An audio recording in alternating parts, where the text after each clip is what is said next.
প্রচণ্ড গরমে কম বেশি সকলেই কিন্তু ডাল খেতে পছন্দ করে।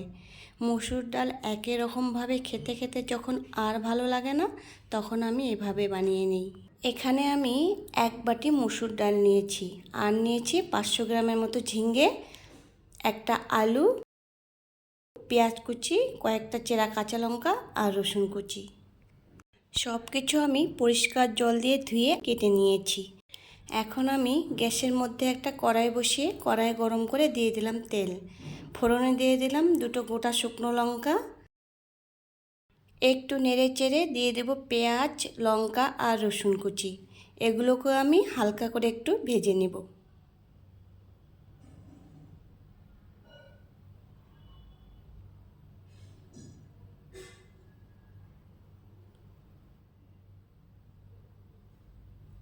সব কিছু ভালো করে ভাজা হয়ে গেছে। এবার এর মধ্যে দিয়ে দিলাম কেটে রাখা আলু। আলুটাকেও একটু নাড়াচাড়া করে নেব। এখন দিয়ে দেব ধুয়ে রাখা মসুর ডাল। ডালের সাথে আলু, পেঁয়াজ, লঙ্কা সব কিছু ভালো করে আবার একটু নেড়ে চেড়ে নিলাম। এখন এর মধ্যে একটু জল দিয়ে দিলাম। এরপর এখানে দিয়ে দেব স্বাদ মতো লবণ, হলুদ গুঁড়ো, লাল লঙ্কার গুঁড়ো আর 1 চামচের মতো জিরে গুঁড়ো। আবার একটু ভালো করে নেড়ে চেড়ে এখন একটা ঢাকনা দিয়ে 5 মিনিটের মতো ঢাকা দিয়ে রান্না করে নেব। 5 মিনিট পর ঢাকনাটা তুলে নিলাম। জলটাও শুকিয়ে গেছে আর সব কিছু ভালো করে সেদ্ধ হয়ে গেছে।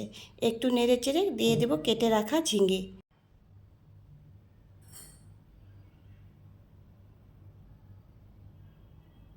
ঝিঙে দিয়ে আবার একটু ভালো করে নেড়ে চেড়ে নিচ্ছি।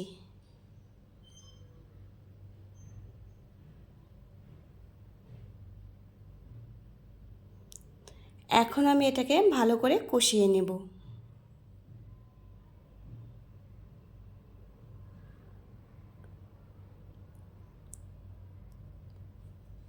সব কিছু ভালো করে কষানো হয়ে গেছে। এবার এর মধ্যে দিয়ে দেব জল। এখন একটু নেড়ে চেড়ে আমি 2 মিনিটের মতো ফুটিয়ে নেব। 2 মিনিটের মতো ফুটে গেছে। এবার আমি নামিয়ে নেব। এভাবে মুসুর ডাল রান্না করলে কিন্তু ছোট বড় সকলেই খেতে পছন্দ করবে।